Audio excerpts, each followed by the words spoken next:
নমস্কাৰ এই মুহূৰ্তত লৈ আহিছো এটা বিশেষ খবৰ কিয়নো বৰপেটাত এবাৰ আন এগৰাকী প্ৰাৰ্থী এবাৰ বাহিছে এবাৰ বৰপেটা লোকসভা সমষ্টিত আন এজন প্ৰাৰ্থী খেলিব আৰপিআইৰ আমজাদ আলীয়ে খেলিব এবাৰ নিৰ্বাচন সবিশেষ জনাবলৈ চেষ্টা কৰিম এই খবৰত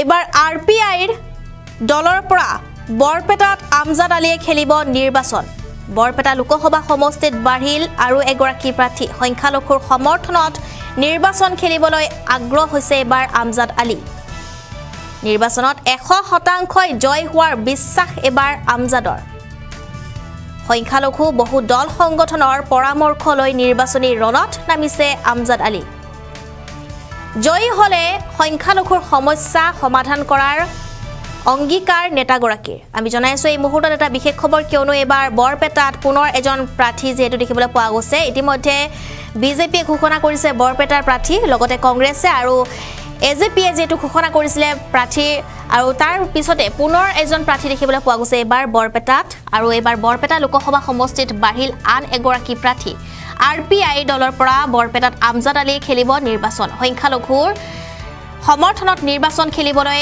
আগ্ৰহ আমজাদ আলী নিৰ্বাচনত 100% জয় হোৱাৰ বিশ্বাস আমজাদৰ ইতিমধ্যে বহু দল সংগঠনৰ পৰামৰ্শ লৈছে আৰু লৈহে তেওঁ নিৰ্বাচনী ৰণত নামিছে বুলি কয় আমজাদ আলীয়ে জয় হলে তেওঁ সংখ্যালঘুৰ সমস্যা সমাধান কৰাৰ অংগীকাৰ নেতাগৰাকীৰ মিত্ৰজোঁটৰ অগপ দলৰ প্ৰাৰ্থী ফণীভূষণ চৌধুৰীৰ সৈতে আমজাদ আলীৰ হ'ব এক মূল প্ৰতিদ্বন্দিতা আৰু এই দাবী যেটো তেওঁ কৰিছে যে তেওঁ 100% জয় হোৱাৰ তেওঁ বিশ্বাস ৰাখিছে নিজৰ ওপৰত আৰু যেটো এবাৰ দেখিবলৈ পোৱা গৈছে যে বৰপেটাত আন এজন এবাৰ প্ৰাৰ্থী ওলাইছে আৰু এবাৰ আৰপিআইৰ এবাৰ প্ৰাৰ্থী ওলাইছে বৰপেটাত এবাৰ তুমুল যুঁজ হ'ব কিয়নো এবাৰ ৰাজনৈতিক তুমুল যুঁজ হ'ব বৰপেটাত কিয়নো এবাৰ প্ৰাৰ্থী দেখিবলৈ পোৱা গৈছে বৰপেটাত আন এজন আৰু বৰপেটা ভেল্লাত আজি এক সংবাদমেলত এইদৰে কেইবাটাও বিস্ফোৰক মন্তব্য কৰে আৰপিআইৰ ৰাজ্যিক সাংগঠনিক সম্পাদক আমজাদ আলীয়ে জয় হলেই তেওঁ ডি ভোটাৰৰ সমস্যা সমাধানত গুৰুত্ব দিয়াৰ লগতে বৰপেটা জিলাৰ জ্বলন্ত সমস্যাবোৰ সমাধান কৰাৰ পণ নেতাগৰাকী এই মুহূৰ্তত আমি তেওঁৰ সেই মন্তব্য শুনাই ল'ব বিচাৰিছো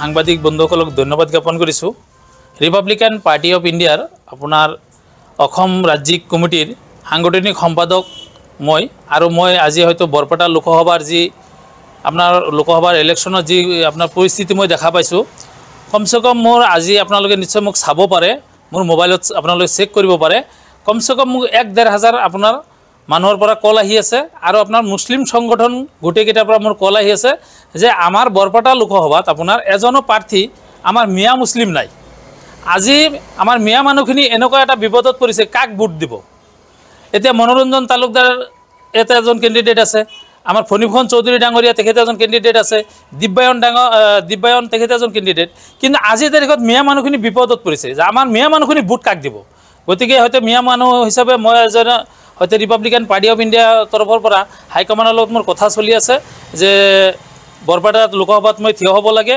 হাইকমাণ্ডে মোক জনাইছে সেই হিচাপত আজি মই যি প্ৰেছ মিট আপোনালোকক হয়তো মাতিছোঁ এইটো হয়তো মূল কাৰণ যে আজি মিয়া মানুহখিনি যাতে ভোটৰ এটা স্থান পায় আৰু হয়তো আৰু মই এইটো কথা 100% বিশ্বাস যে আজি আপোনালোকে বৰপেটা লোকসভাৰ প্ৰত্যেকটা চুকে কোণে মই গৈছোঁ 10টা বিধানসভা সমষ্টি প্ৰত্যেকটা সমষ্টিত মই গৈছোঁ এটাই কথা মিয়া মানুহখিনিৰ যে আপুনি ইলেকশ্যনত থিয় হ'ব লাগে আপোনাক মই বিপুল ভোটত আপোনাক হয়তো আমি জয় কৰাম আৰু মই 100% জিকিম বুলি মোৰ এইটো ধাৰণা আৰু এইটো মই হয়তো যিখিনি আজি সাপোৰ্ট পাইছোঁ মই সেইখিনি কথাৰ কাৰণে আজি প্ৰেছ মিট দিছোঁ আৰু মোৰ হয়তো টিকটৰ ঘোষণাটো মই হয়তো 20-21 তাৰিখৰ ভিতৰত মই হয়তো আপোনালোকৰ প্ৰেছৰ মাধ্যমেদি মই ঘোষণা কৰি দিম এইটো ফাইনাল 100% মই আৰপিআই দলৰ পৰা যে বৰপেটা লোকসভাত ইলেকশ্যন খেলিম এইটো ফাইনাল আপোনাৰ মূল প্ৰতিদ্বন্দ্বী কোন হ'ব পাৰে মোৰ প্ৰতিদ্বন্দ্বী হয়তো মই ভাবিছোঁ যে মোৰ প্ৰতিদ্বন্দ্বী কোনো নহ'ব কাৰণ ইছলাম মানুহৰ যেহেতু মুছলিম মানুহৰ ইয়াতে আপোনাৰ ভোট বেছি আছে গতিকে ইয়াতে মোৰ প্ৰতিদ্বন্দ্বী হয়তো আপোনাৰ এজিপিৰ কেণ্ডিডেট হ'ব মই জানা মতে কংগ্ৰেছৰ আপোনাৰ ইয়াতে কোনো ধৰণৰ আপোনাৰ নাহে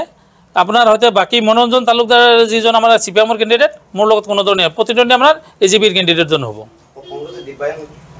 লিষ্টত নাহে এইটো লিষ্টত নাহে দিব্যায়নে আপোনাৰ লিষ্টত নাহে এইটো মই 100% গ্যাৰাণ্টি দিব পাৰোঁ যে লিষ্টত নাহে শুনক আজিকালি মানুহে আপোনাৰ পলিটিক্যাল পার্টি নিজের স্বার্থর কারণে ভোট খেলিলে নহব তো। আমি ভীমরাও আম্বেদকারের আইডিওলজি লৈ চলি আছো। B.R. আম্বেদকাৰৰ আইডিঅলজি ৰিপাব্লিকান পাৰ্টি অফ ইণ্ডিয়া আথৱালে চাহাব আমাৰ যিজন নেশ্যনেল প্ৰেচিডেণ্ট, গতিকে আমি আইডিঅলজি চলি আছোঁ। আজি আপোনাৰ এই দুলু আহমেদৰ আপোনাৰ যিটো কেণ্ডিডেটৰ কথা কৈছে, নিজৰ স্বাৰ্থৰ কাৰণে আপোনাৰ এইখিনি কৈছে। আজি আমাৰ প্ৰাক্তন যিজন আপোনাৰ যিজন MP ইয়াতে পদত্যাগ কৰিলে, কিয় কাৰণে? নিজৰ স্বাৰ্থৰ কাৰণে কৰিলে এইবিলাকে। গতিকে এইবিলাক নিজৰ স্বাৰ্থত টিকট পোৱা নাই, তাৰ কাৰণে প্ৰাৰ্থিত্ব আগবঢ়াইছে। আমিতো দলীয়ভাৱে আপুনি প্ৰাৰ্থিত্ব আগবঢ়াইছোঁ। 100% আপোনাক ক'লোঁ যে যিবিলাক মানুহে দল ত্যাগ কৰি আছে, তেখেতসকলৰ লগত মোক ফোনযোগে বাৰ্তালাপ হৈছে, তেখেতসকলে মোক ছাপোৰ্ট কৰিছে। মুখ্য সমস্যা চাওক, 1 নম্বৰত আছে আপোনাৰ বৰপেটা লোকসভা। বৰপেটা আমাৰ যি ৰোডৰ পৰা যিটো হতে ৰোড আপোনাৰ হাউলিৰ পৰা হৈ কেনে যিটো গুৱাহাটীলৈ গ'ল, এইটো 2 লাইনযুক্ত ৰাস্তা। ইয়াতে কিমান আপোনাৰ হয়তো এক্সিডেণ্ট হৈ আছে। গতিকে এইটো 4 লাইন হ'ব লাগে 1 নম্বৰত। আৰু মই যদি আপোনাৰ হয়তো ৰাইজে যদি মোক হয়তো জয় কৰাই, মোক যদি জয় হওঁ আৰু জয়টো মই 100% এইটো, তেতিয়া মই পোনপ্ৰথমত হয়তো এইটো 4 লাইন কৰাৰ কাৰণে মই হয়তো 1 নম্বৰত এইটো প্ৰস্তাৱ ৰাখিম। আৰু দ্বিতীয় নম্বৰ কথা চাওক, বৰপেটাৰ যিটো আপোনাৰ লোকসভা এৰিয়াৰ ভিতৰত গৰাখহনীয়া সমস্যা, এই গৰাখহনীয়া সমস্যাটো মূল সমস্যা। আজি আমাৰ যিটো আপোনাৰ পাগলা দিয়া বা এনেকুৱা যিবিলাক নদী আছে, মাথাউৰি নাই। অলপ বানপানী হোৱাৰ লগে লগে আমাৰ বৰপেটা লোকসভা সমষ্টি কমপ্লিট পানীৰ আপোনাৰ হয়তো যায়। গতিকে মই এটা কথা মই অনুৰোধ আপোনালোকৰ সাংবাদিক বন্ধুসকলক মই অনুৰোধ জনাম যে যদি ৰাইজে মোক জয় কৰে, আজিৰ তাৰিখত মই আপোনালোকক কথা দিছোঁ, পোনপ্ৰথমত মই আপোনাৰ এই মাথাউৰিখিনি মই কামটো হাতত ল'ম আৰু এইখিনি মই কৰি কেনে হয়তো ৰাইজক হয়তো যাতে বানপানীৰ সমস্যাটো বৰপেটাৰ পৰা সমাধান অলপ হ'লেও হয়, সেইখিনি মই কাম কৰিম। কি কৈছে? ডি ভোটাৰ, বাপৰে, এইখিনি কথা কোৱাৰ লগে লগে মোৰ চকুলৈ ওলাই যায়। কথাটো বুজি পাইছে? আজি মাইনৰিটি মানুহৰ কাৰণে কংগ্ৰেছৰ চৰকাৰত থাকাতে এটা বস্তু আপোনাক দি থৈ গৈছে উপহাৰ হিচাপত, সেইটো ডিটেনশ্যন কেম্প। এই ডিটেনশ্যন কেম্পটো আপোনাৰ মাইনৰিটি মানুহৰ কাৰণে অনলি ফৰ কংগ্ৰেছে দি গৈছে। সেই সময়ত আপোনাৰ কংগ্ৰেছৰ তাতে আপোনাৰ ইমানখিনি পাৱাৰ আছিলে যে ডি ভোটাৰৰ সমস্যা সমাধান কৰিব পাৰিলেহেঁতেন। তাৰ বাহিৰে তেখেতসকলে ডিটেনশ্যন কেম্প বনাইছে। আজি মাইনৰিটি মানুহখিনি সেইখিনিত ভুগিব লগা হৈছে। তাৰপিছত আপুনি চাওক যে যিয়ে আপোনাৰ ইমান দিন ধৰি হয়তো এই ডি ভোটাৰৰ সমস্যা সমাধান হোৱা নাই, আজি আপোনাৰ আহি গ'ল মাজে মাজে আপোনাৰ হয়তো এনআৰচিখিনি সম্পূৰ্ণ নহ'ল, তেখেতসকলে সমাধান কৰিব পাৰিলেহেঁতেন। মাটিৰ পট্টা, আজি মাইনৰিটি মানুহখিনি ইমানখিনি আপোনাৰ ভুগিব লগা হৈছে। যিবিলাক মানুহ আপোনাৰ হয়তো ইয়াৰ পৰা হয়তো আপোনাৰ হৈছে নদীৰ হয়তো ভাঙি পাতি হয়তো আপোনাৰ নদীৰ পৰা হয়তো জাগ হৈছে, সেইখিনি মানুহ আপোনাৰ মাটিৰ পট্টা নাই। সেইখিনি মানুহ এনেকুৱা বিপদত পৰিছে, ক'ত যাব? আজিৰ তাৰিখত মাথাউৰিত জাগা নাপায়। আজিৰ তাৰিখত চৰকাৰী মাটি আপোনাৰ দখল কৰিব নোৱাৰে।